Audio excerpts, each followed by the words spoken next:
Hey everyone, and welcome to Bite-Sized Tactics. In this video, I wanted to have a look at the Biovore and the Pyrovore simultaneously, just so that we can look at both builds of this model. Now, the Biovore and the Pyrovore both have the exact same profile: a movement of 5 inches, toughness 6, a 3 plus armor save, 5 wounds per model, 8 plus leadership, and OC 1.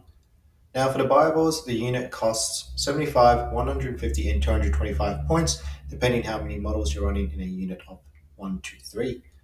And for the Pyrovores, again, you can run them in a unit from 1 to 3 models, starting at 35, 70, then finally 105 points. Now, the Biovore and the Pyrovore also share the infantry keyword, and that could be important for abilities and stratagems throughout the game, but the Pyrovore also has the harvester keyword, and that can be important when playing the assimilation swarm. The Biovore has the ability called Seed Spore Mines.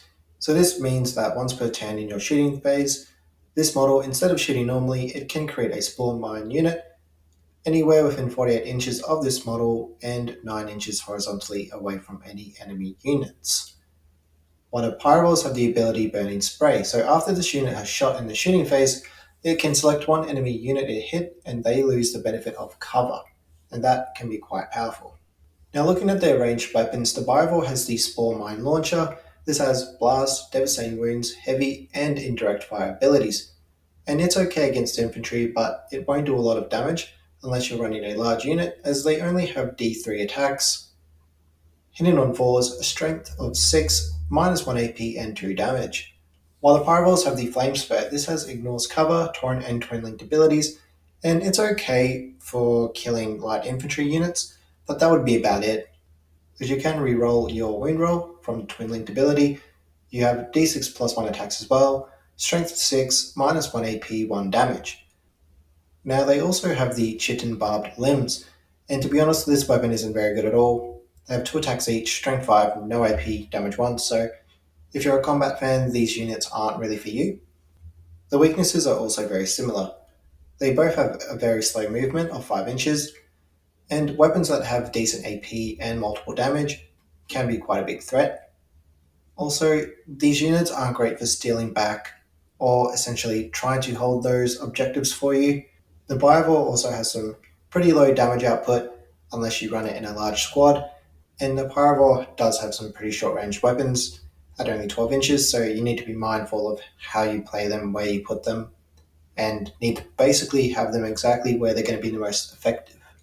Both these units also don't have the Synapse keyword either, so you do need to have a Synapse creature around you to avoid battle shock tests.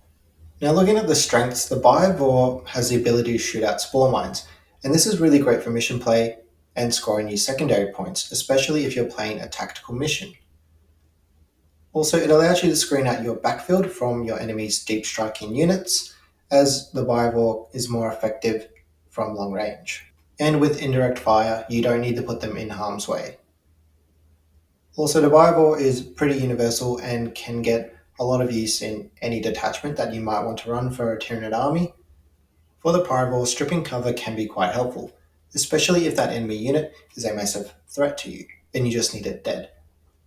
Units of 3 have some pretty good Overwatch potential as well, depending on your opponent and their infantry loadout. And it's also really great at screening out an objective and holding one down, especially in the Assimilation Swarm detachment, which we can touch on in a minute. So for the mission play of the Biovore, this unit is really great for screening out your backfield and then holding your home objective. And for the Swarm Mines, it's really great for playing tactical games and scoring your secondary points. And so this unit can actually score you a lot of points for a surprisingly pretty lackluster data sheet. So essentially, the Biovore will hang out in your backfield and shoot spore mines into most directions, scoring you certain tactical cards.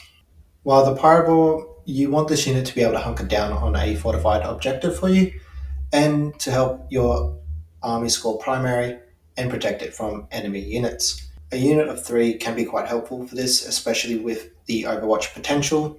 Finally, if you are playing the Assimilation Swarm, the Pyrovores are really good in that, as they can then hunker down on the objective and screen it out from the enemy units nearby, but also it can then regenerate wounds to nearby units as well, especially the ones that are more influential in holding your objectives, like termagants, non-emissaries or assimilators, and so on. Now for some helpful units. The Venomthrips will give this unit the benefit of cover and the stealth ability. The Zoanthrips will give the unit a 6 plus invulnerable save, while the Psychophage will give the unit a 6 plus feel no pain.